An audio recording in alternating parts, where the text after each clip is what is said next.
welcome back to Y&R For Life, where we talk about all things Y&R related. From my predictions, what I think's gonna happen, my perspective. We even talk about fashion on this show because I'm a big fashion girl, so we gotta spill the tea about it. So if you are new here, welcome. And what took you so long to get here? And if you are returning, what's up? Long time no see. So, there was a lot going on and we are going to spill the tea. I tell you there was so much going on. I don't even know if I'm going to be able to keep it all together in some sort of sequence. But anyway, before we get into that, it would be so kind of you if you like what you see and you like what you hear, if you could smash that like and subscribe button and hit the bell notification so that you don't miss a single video that I post.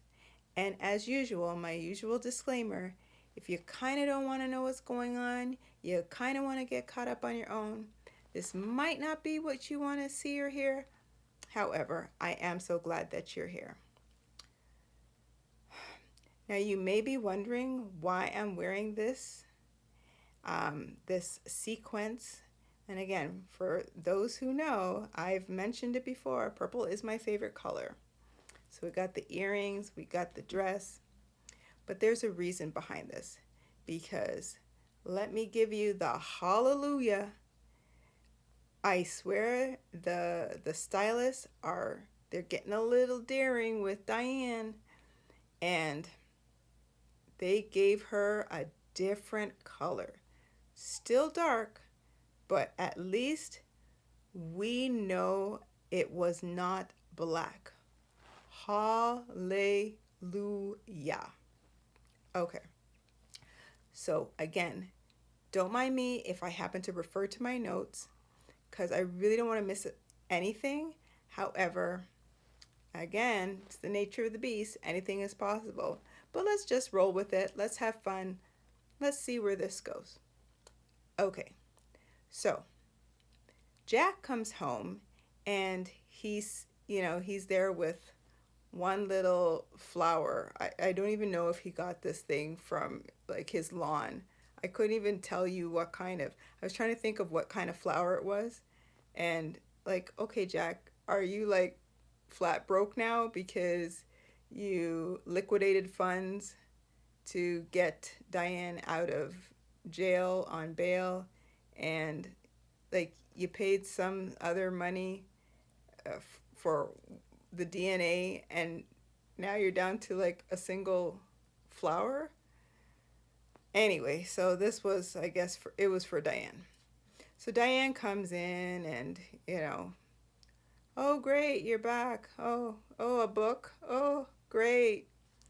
So he gives her the flower, and I mean, she might as well have just tossed this thing aside. I don't even know if she sniffed it. Maybe she did. I don't remember. But just prior to that, you know, Jack was because Kyle was in the room, and Jack was wondering, hey, where's Summer? And Kyle's like, yeah, that's pretty much what I'd like to know. Again, I'm calling her Slippery Summer because she has been so slippery. She has been dipsy doodling out like almost every scene. So we're just going to kind of talk about the different people and maybe not in sequence, but we're just going to kind of talk about the different people so that we kind of get them out of the way. So again, Slippery Summer, she ends up meeting with Daniel, and Daniel's like, it was a kind of awkward conversation. And, Daniel's like, how you doing? And she's like, I'm living a nightmare. I'm living a nightmare. Diane's free and I'm living a nightmare. And he's like, well, basically the nightmare could be over if mom just comes back home. And she's like, what are you, insane? Like, this can't happen. Meanwhile, Daniel had told Lily about Phyllis being alive, as we mentioned before, and so now he's telling Summer about this, and Summer's like, "Is it not possible that you can keep a secret? Like, again, this is do-gooder Daniel. He wants, like, I swear he's got like the muscles because he's doing it for the greater good. And I'm just wondering, would I do the same thing? Would I be like Summer or would I be like Daniel? I kind of feel like I would be like Daniel because I just feel I have a conscience. That's me. So I don't think that I would probably be the do-gooder in this situation, in this scenario. Because Summer, she is all over the board. She's all over the map to the point where she's like yelling at her mother like, I'm in control. I'm taking over. You know what? You're going to have to listen to me because Phyllis is all about trying to see Daniel, and Summer is not having this. So, again, slippery Summer. She might as well have, one of those slip and slides because she's just sliding all over the place. But anyway, I digress. And she's been looking a mess again because too much is going on in her brain and she's been dipping in and dipping out, so she just looks messy. So anyway, we'll get back to them. Let's talk about we'll just get him out of the way because thankfully he wasn't on like the majority of the week. But wait for the face. Slimy Nate. As you know, he grates right under my skin. He gets on my nerves.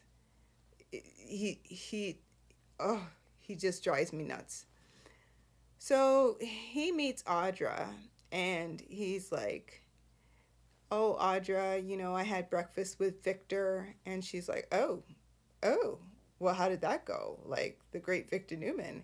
And he's like, well, you know what? It actually went pretty well, and everything was great. And so she's like, oh, alrighty.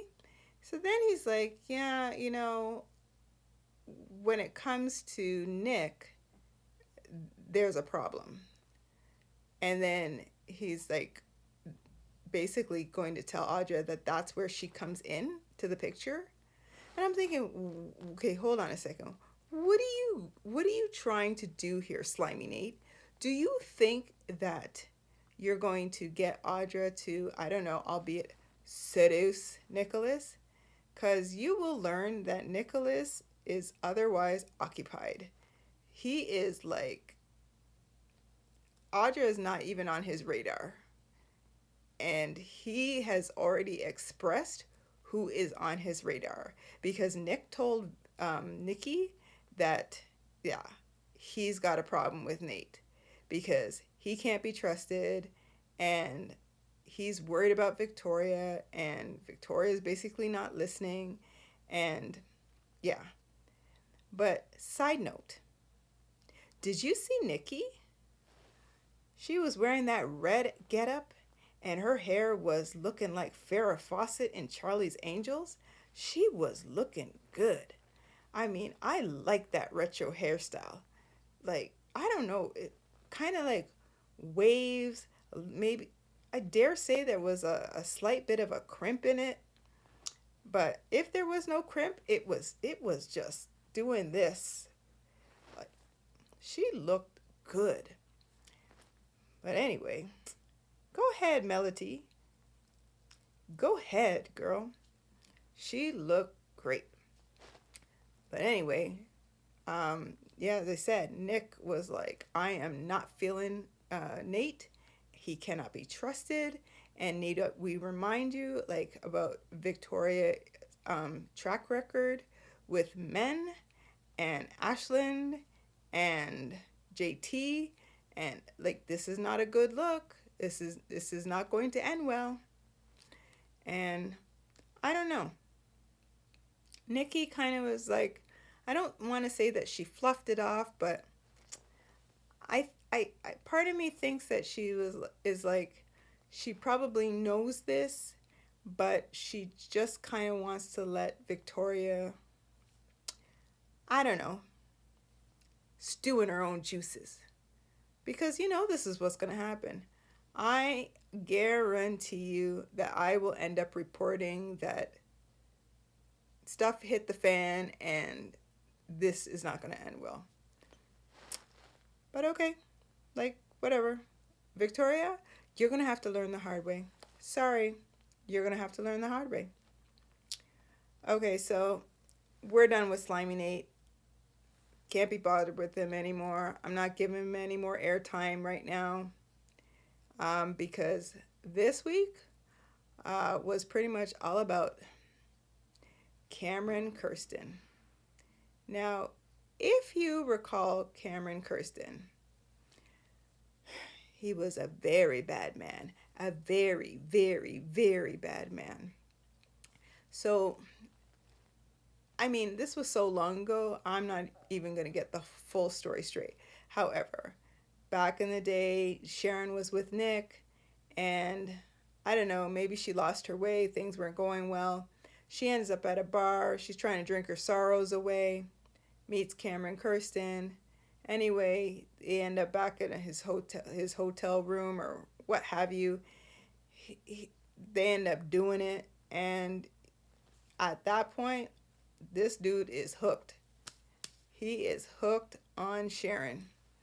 And Sharon was kind of distraught, kind of didn't know what she was doing, but where he was a very, very, very bad man, and not for nothing. Unfortunately, this goes down in reality, but we're talking about a soap, but again, the reality is there. Like, this dude beat her senseless. Like, he terrorized her and beat her senseless. I mean, this guy went to the point of haunting her, acting as though he was dead. Unfortunately, they do this a lot on the soaps, but okay. And like, she was a mess. But I'm just gonna fast forward before I go. I'm gonna fast forward. I'm gonna go back. If you watch the plane scene from back in the day, man, that had me hollering. The Nick, and on his chest, Nick. I mean, here he comes to save the day. That is Nicholas, and Nick throws him out of the. He throws him out of the plane, and basically before he throws him says, something to the effect like, I hope you better pull that thing in 3 seconds. And boom, this guy goes out the plane, and then Sharon's the next to go, and they kiss. Again, this was back in the day because everything's a flashback. And they kiss. I love you, Nicholas. And don't worry, and just make sure you pull the cord within 3 seconds. And then whoom, Sharon goes out the plane. And yeah, I was in complete stitches, because even though like watching the flashback, I remember those things, but it's just when you haven't seen those things in so long, and then they come back and do the flashback because somebody's there in the back stock room going, oh yeah, let's look up episode whatever, go find the one with Cameron Kirsten, find the reel. Anyway, so they pull this up, and there's the plane scene, and we saw where Sharon like knocked him, his block off with the champagne bottle, hence or ergo the champagne bottle with the spot of blood on it that she received. But anyway, let's go back. So there was pretty much a whole episode, for the most part, the majority of the episode was about Cameron Kirsten and these flashbacks. So there was a scene where Faith comes back into town, and Sharon basically greets her at the door with a fire stick poker. Like, she's like, Faith's like, oh, is that how you welcome me back? And of course, Sharon's looking terrified and, like, oh my goodness, I nearly bludgeoned my daughter. But okay, that didn't happen. Thank goodness. So, yeah, Sharon's looking all cray cray and she's losing her mind. And yeah, and so Faith meets baby Arya and everything seems to be copacetic. So we're now at Sharon's place, which, side note, can can like the people who do the sets, can you update Sharon's home? Like, for all these years, like, it looks dingy. Give it like a spruce up. That and the Abbott estate. At least they've done something to Victor's place from time to time, but they just look old. And especially that one chair in Sharon's place, and then it has like the knitted throw on it. Like, oh my goodness. And like the wooden stairs. You'd think that she would get something larger by now, but okay, whatever. Again, that's just my opinion. So all of them are in Sharon's place. So Mariah, Tessa, Faith, Sharon, baby Arya, and eventually Nicholas comes, and on his chest, Nicholas, he comes in. Now,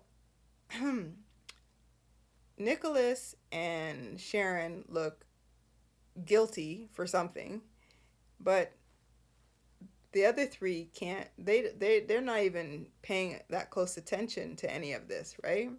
Because it's all about baby Arya. Anyway, so I can't recall if there was a knock on the door or what have you, but Sharon goes and steps out onto the porch.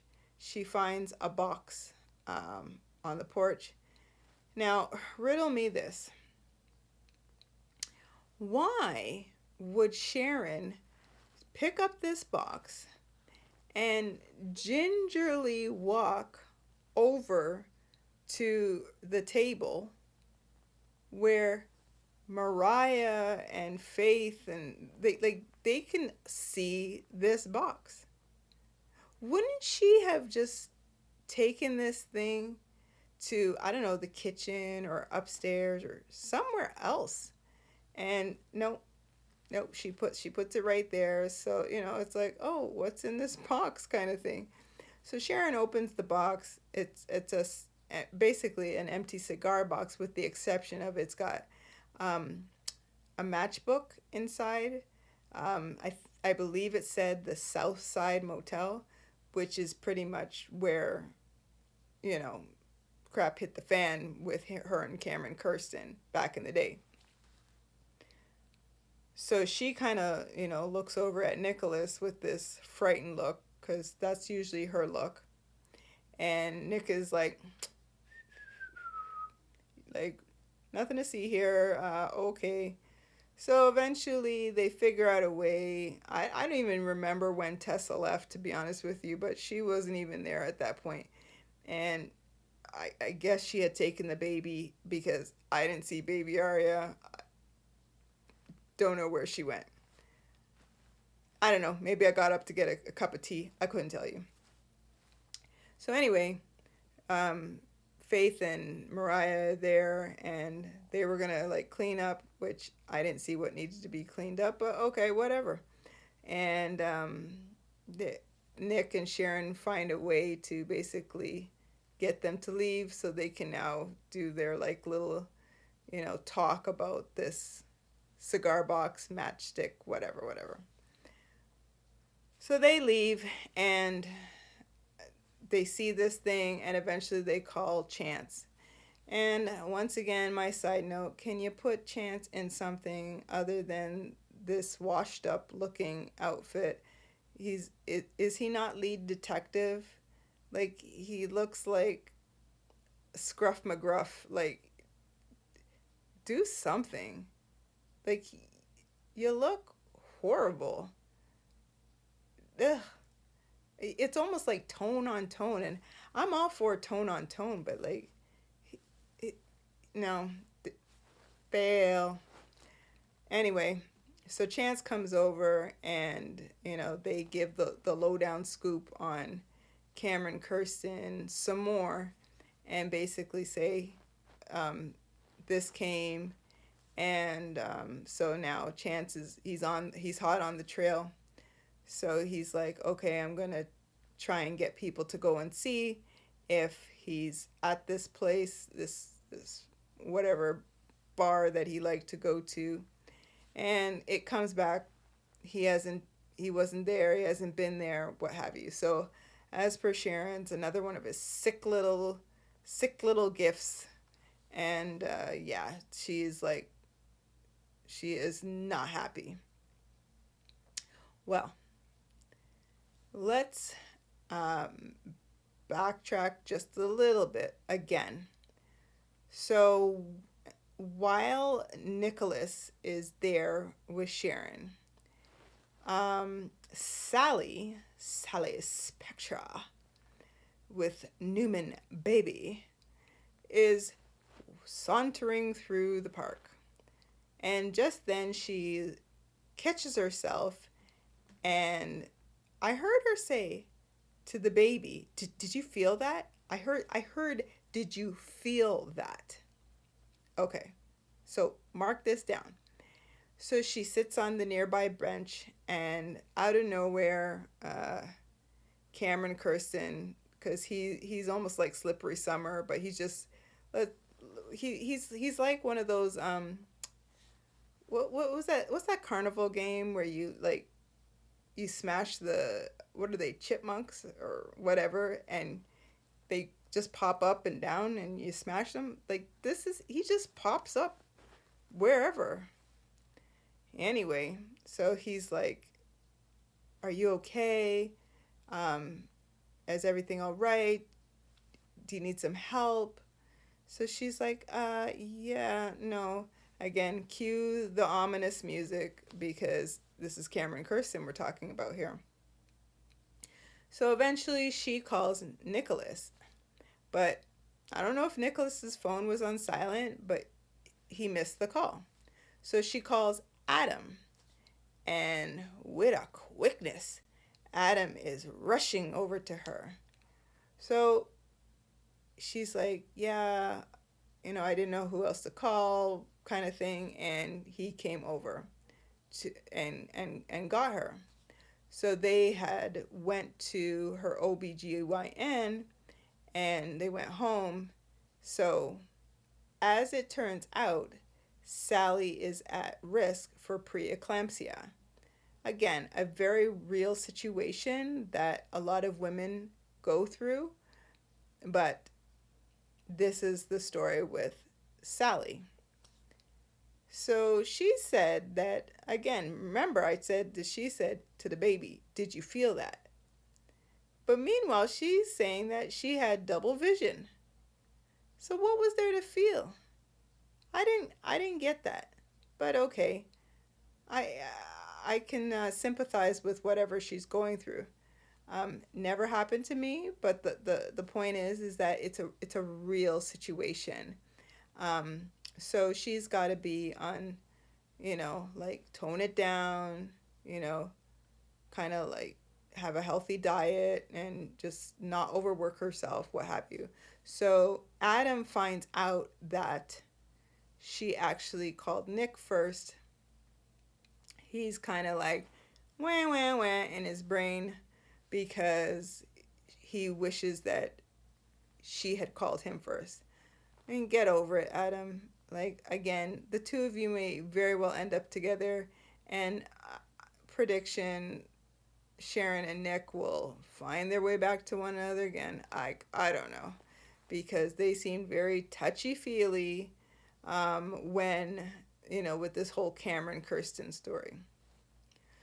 So, yeah, Cameron Kirsten toddles off, and you don't see him again until he bumps into Faith. because she's there on her phone. And he calls himself CK because he says to her, "You're Faith Newman, aren't you?" So she's like, yeah. Do I know you? Oh no, but I'm real good. I know your parents. We go way back. We're basically saying that we're really good pals. Liar. So Faith is like, okay. So he pulls out some piece of paper and says, something with his phone, like it doesn't work, it died, whatever excuse he said.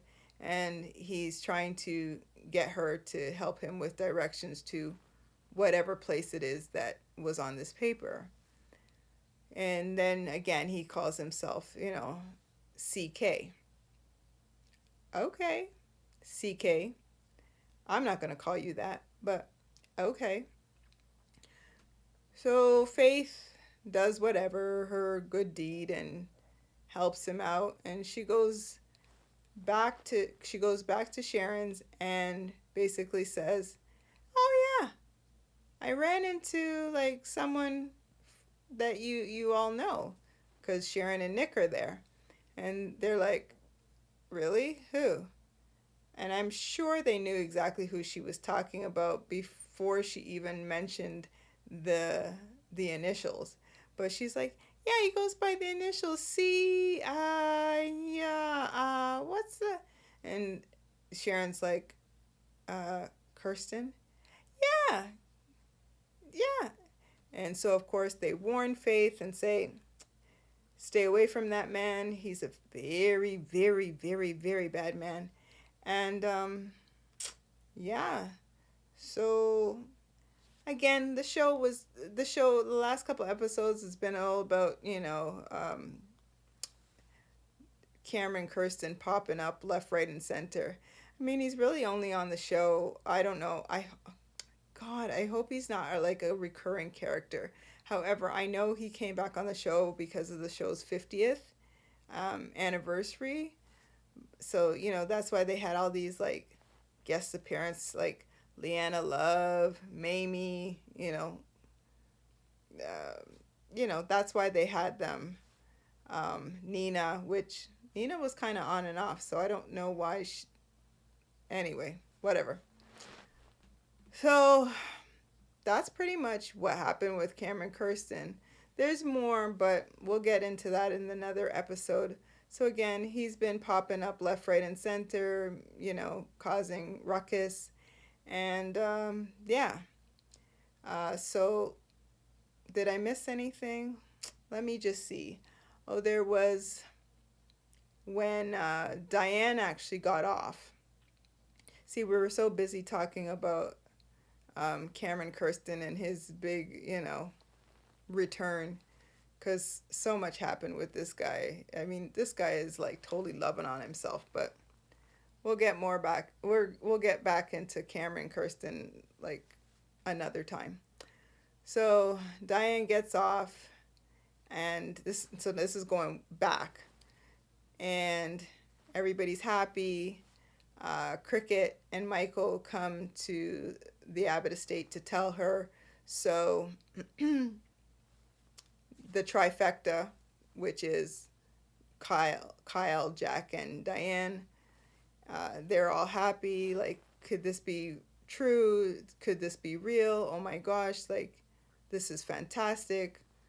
And so now Diane wants to basically run off and go to town, get something to eat, and what have you. She wants to dress up. So, again, this comes back to why I'm wearing this.